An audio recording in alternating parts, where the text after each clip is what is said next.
नमस्कार, मैं अर्जुन शर्मा तेजस क्लासेस में आपका स्वागत करता हूं।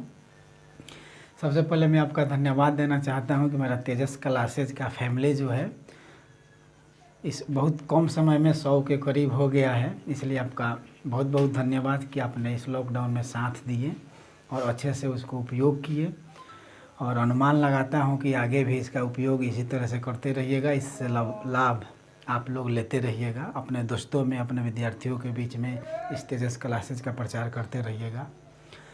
दुख इस बात की है कि अभी तक इस पर केवल फिजिक्स का ही वीडियो डाला गया है, और आने वाला समय में अगर जब शायद केवल फिजिक्स का ही हो, लेकिन प्रयास रहेगा कि आपको सभी वीडियो यहाँ पे डाला जाए। फर्स्ट ईयर के बच्चों को बार बार फ़ोन आने के कारण और कई बार मैसेज आने के कारण हमने सोचा कि फर्स्ट ईयर का सिलेबस भी शुरू कर दिया जाए। इसलिए हम आपको फर्स्ट ईयर का फर्स्ट चैप्टर का फर्स्ट टॉपिक लेकर आया हूँ, भौतिक राशि, फिजिकल क्वांटिटी, जो कि बहुत ही एक माइनर चीज़ है। भौतिक राशि फर्स्ट ईयर के लिए आपको समझना एकदम थोड़ा सा डिफ़िकल्ट तो नहीं, लेकिन थोड़ा मुश्किल होगा, क्योंकि आप ऐसे चीज़ों से आप बहुत पहली बार मिलेंगे। 10 साल के पढ़ाई में ऐसे चीज़ों से आप लोग नहीं रूबरू हुए हैं, तो बारीकी से समझिएगा, ध्यान से समझिएगा। तो थोड़ा सा ध्यान दीजिएगा वीडियो पर, तो आपको स्पष्ट रूप से फर्स्ट ईयर की प्रत्येक टॉपिक आपको समझ में आ जाएगी। भौतिक राशि, यहाँ पे हम पहले सब कुछ लिख दिए हैं कि वह राशि जिसे मापा जा सके, यानी दुनिया में कोई ऐसा वस्तु नहीं है जिसे हम माप नहीं सकते, और जौन राशि, जिस राशि को हम माप सकते हैं उस राशि को भौतिक राशि कहते हैं। दुनिया में ऐसा कोई चीज़ नहीं है जिसे हम माप नहीं सकते हैं। जैसे हम दूरी को माप सकते हैं, कोई एरिया है, हम किस एरिया में हैं उस क्षेत्रफल को माप सकते हैं, घनत्व को माप सकते हैं, बल कितना किसी वस्तु पर लगा सकते हैं उसको माप सकते हैं। यानी वह राशि जिसे हम माप सकते हैं उसे हम भौतिक राशि कहते हैं। जैसे में लंबाई, द्रव्यमान, क्षेत्रफल, घनत्व जो आपके बोर्ड पर दिखाई देगा, और यह राशि बढ़कर बहुत ज़्यादा हो जाती है, इसलिए सबका इस पर एग्जाम्पल देना उचित नहीं है।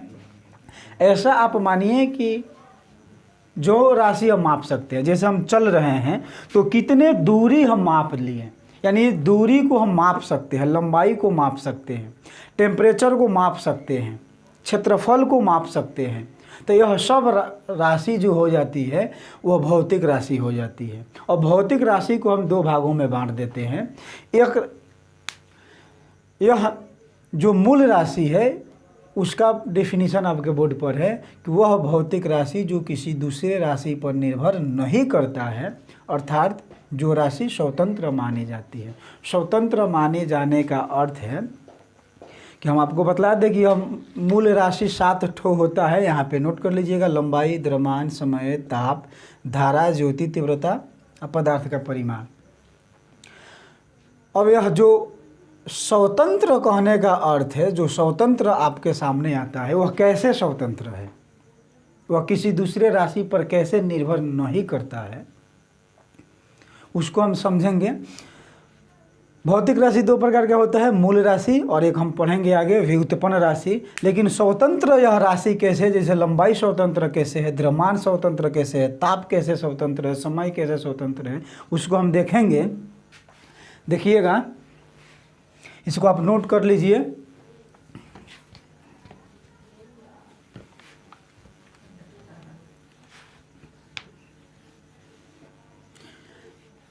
मूल राशि वह है जिसे हम जो स्वतंत्र मानी जाती है, जैसे लंबाई है, धारा है, ज्योति तीव्रता है, पदार्थ का परिमाण है। अब यहाँ पे हम क्षेत्रफल देखते हैं। क्षेत्रफल जब हम देखेंगे तो उसका परिभाषा होता है लंबाई गुणे चौड़ाई। या अभी हम लोग पढ़े, लंबाई क्या है, मूल राशि है। चौड़ाई क्या है, किसी भी क्षेत्र का, यह मान लीजिए कि लंबाई हो जाएगा, यह चौड़ाई हो जाएगा, तो यह कुछ ना कुछ दूरी है कि नहीं है, वो भी एक हिसाब से लंबाई ही है। यह भी लंबाई है, यह भी लंबाई है, दूरी यह भी दूरी है और यह भी दूरी है, दोनों लंबाई में आ जाए। क्षेत्रफल का परिभाषा होता है लंबाई गुणे चौड़ाई। तो लंबाई अभी हम लोग देखें कि लंबाई मूल राशि है, चौड़ाई भी लंबाई का ही हिस्सा है।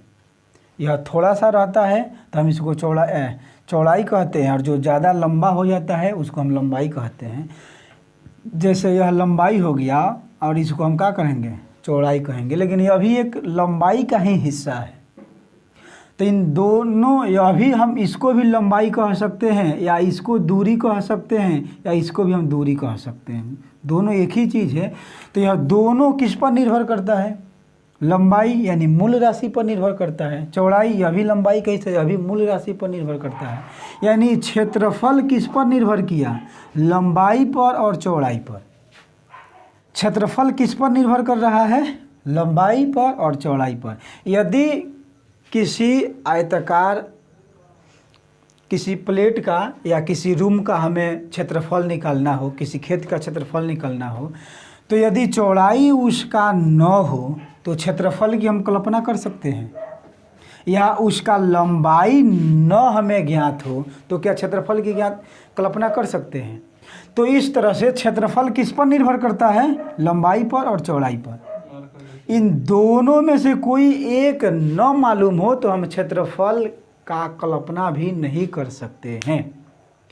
तो यह किसी न किसी राशि पर निर्भर करता है, लेकिन लंबाई किस पर निर्भर करता है, लंबाई किसी दूसरे राशि पर निर्भर नहीं करता है, बल्कि क्षेत्रफल लंबाई पर निर्भर करता है। ठीक उसी प्रकार से हम घनत्व को देखेंगे, द्रव्यमान बटा आयतन।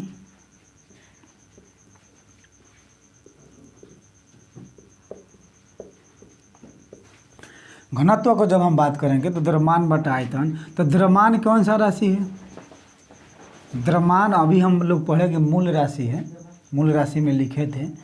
यानी घनत्व अभी किस पर निर्भर करता है, मूल राशि पर निर्भर करता है। यानी द्रव्यमान न हो तो घनत्व की हम कल्पना कर सकते हैं। हमें आयतन न दिया गया हो तो क्या घनत्व की कल्पना कर सकते हैं, या स्वतंत्र केवल आयतन को हम लेंगे।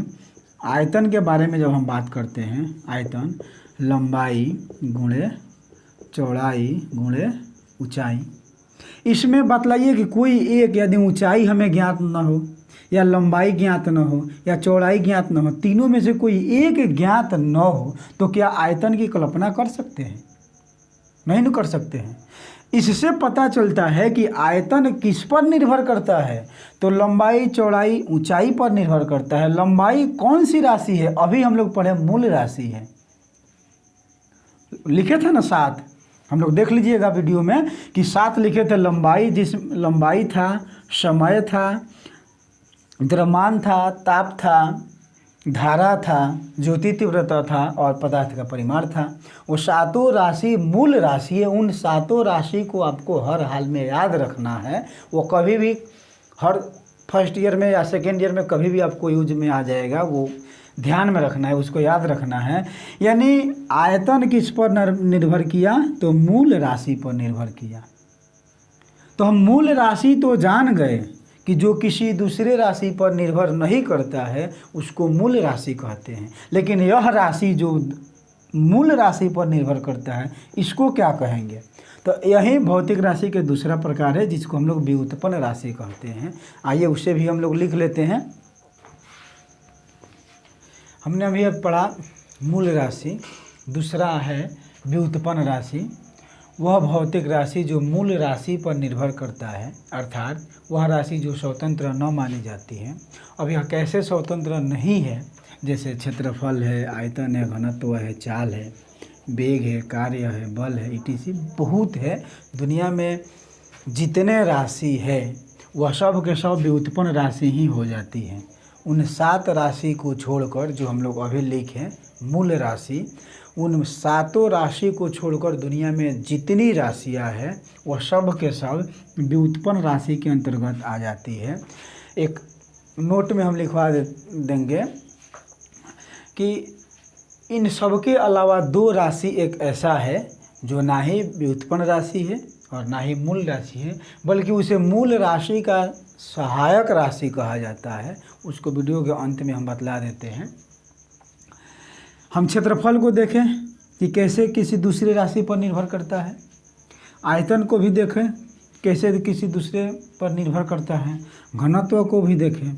चाल है, चाल को भी हम देखते हैं कि वो कैसे किसी दूसरे राशि पर निर्भर करता है। जैसे चाल हम पढ़े हैं दूरी बटा समय, दूरी बटा समय। दूरी क्या है? दूरी तो आखिर लंबाई है कि ना हम कहते हैं भाई।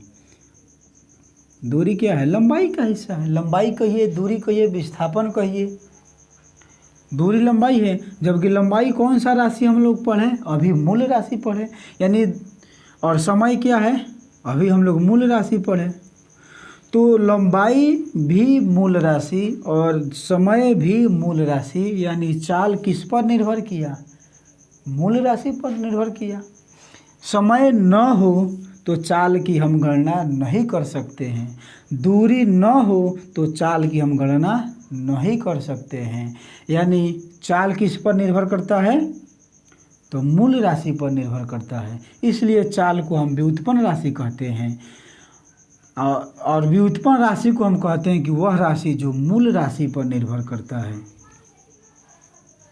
यानी वह जो मूल राशि के जो 7 राशियां हैं, ताप, समय, द्रव्यमान, लंबाई, धारा, ज्योति तीव्रता और पदार्थ का परिमाण, यह 7 आपको यदि कंठस्थ हो, ध्यान में हो, तो दुनिया के कोई भी व्युत्पन्न राशि निकालना हो हम निकाल सकते हैं।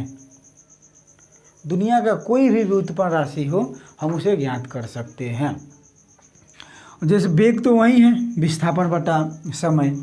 कार्य बल गुणे विस्थापन। कार्य को जब हम देखेंगे तो लिखेंगे बल गुणे विस्थापन। तो यानी विस्थापन कौन सा राशि है? विस्थापन मूल राशि है। और बल में आ जाएगा क्या? बल को हम पहले देख लेते हैं। बल क्या आ जाएगा? MA, यानी द्रव्यमान गुणे द्रव्यमान गुणे त्वरण। तो द्रव्यमान को अभी हम लोग पढ़ें क्या? मूल राशि के अंतर्गत। तो ये अभी मूल राशि पर निर्भर करता है। जब हम त्वरण को तोड़ेंगे, त्वरण के अंदर जाएंगे, तो त्वरण बराबर हो जाता है वेग बटा समय। वेग यानी चाल। तो चाल को अभी हम लोग देखें किस पर निर्भर करता है? मूल राशि पर। और समय क्या है?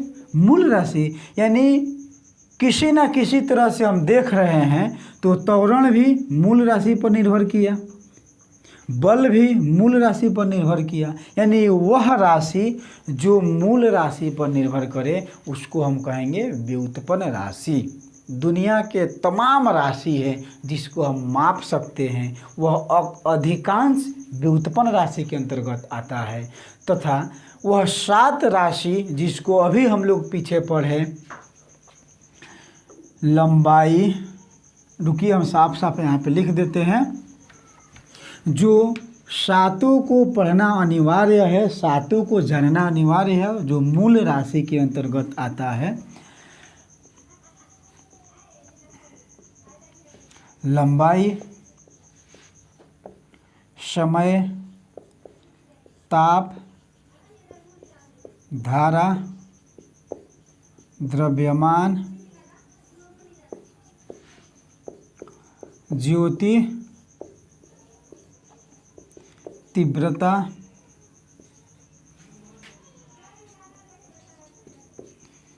पदार्थ का परिमाण। इन 7 का हम लोग मात्रक भी पढ़ेंगे कि लंबाई को किस में मापते हैं, समय को किस में मापते हैं, ताप को किस में मापते हैं। तो हम अगले लेक्चर में पढ़ेंगे जब मात्रक पढ़ेंगे तब। लेकिन यहाँ पे जानिए कि यह 7 राशि है, इम्पोर्टेंट राशि है। इन 7 को आप याद रखिएगा। मूल राशि 7 ही ठो है। इसके 2 सहायक राशि हो जाता है, जैसे ठोस कोण और एक राशि हो जाता है समतल कोण। समतल कोण। समतल कोण क्या है? जो हम लोग सतह पर कोण बनाते हैं, जैसे हम लोग मैट्रिक क्लास में पढ़े हैं, 9th क्लास में पढ़े हैं, जो कोण इस बोर्ड पर जो हम कोण बनाएंगे यह 90 डिग्री का, यह कोण समतल कोण हो जाएगा, जिसका मात्रक हो जाता है रेडियन। रेडियन हो जाता है। समतल कोण का मात्रक क्या होता है? रेडियन। और ठोस कोण क्या होता है उसको समझिएगा। जैसे हम लोग शंक्वाकार कोई भी आकृति ले लेते हैं, ऐसे जैसे कभी कभी होली में हम लोग टोपी जो पहनते हैं ना, जिसको जोंकड़ का टोपी कहते हैं, उसके केंद्र पर जो कोण बनता है वह ठोस कोण हो जाता है। इसको हम लोग एस्टे रेडियन कहते हैं। एस्टे रेडियन, एस्टे रेडियन कहते हैं हम लोग। इसको समझने के लिए जैसे ठोस कोण क्या हो जाता है, ये घर के मकान जो होता है, जो एक कमरा होता है, उसके कोने पर जो कोण बनता है वह कोण ठोस कोण हो जाता है। या कभी कभी आप लोग तरबूजे खाते होंगे तो उसको हम अंदर से काट कर देखते हैं कि वह पका हुआ है कि नहीं है, लाल है कि नहीं है, तो उसके केंद्र पर जो कोण बनता है उस कोण को हम लोग ठोस कोण कहते हैं। या किसी पन्ने को जब हम भुजा खाने के लिए उसको गोल बनाते हैं, उसको राउंड करते हैं, तो उसके जो केंद्र पर कोण बनता है वह ठोस कोण कहलाता है। तो हमें लगता है कि ठोस कोण समझ गए। यह मूल राशि के ही सहायक राशि कहा जाता है, मूल राशि के अंतर्गत नहीं आता है, बल्कि यह मूल राशि के सहायक राशि के अंतर्गत आता है। और यह जो सातों हैं आपका मूल राशि है। यह मूल राशि आप लोग याद रखिए। इन्हीं मूल राशि के तहत हम क्या करेंगे, पूरे व्युत्पन्न राशि को निकालेंगे। यह याद रहेगा तब। व्युत्पन्न राशि निकालने की और भी जैसे हम लोग मात्रक जान जाएंगे तो उसके साथ निकालेंगे, बहुत ज़्यादा निकालेंगे, जो आपको समझ में आ जाए। यहाँ पे बहुत बेसिक चीज़ हम आपको दिए कि आपको थोड़ा बोझ न लगे। आज के लिए वीडियो इतना ही रहेगा। कैसा लगा वीडियो आप लोग ज़रूर हमें अनुभव अपना बतलाइएगा। और खुशी है कि चैनल को आप लोग चैनल पर आ रहे हैं, चैनल से पढ़ रहे हैं।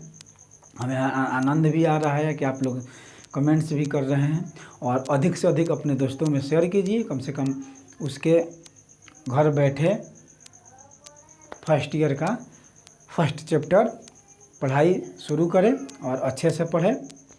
Thank you.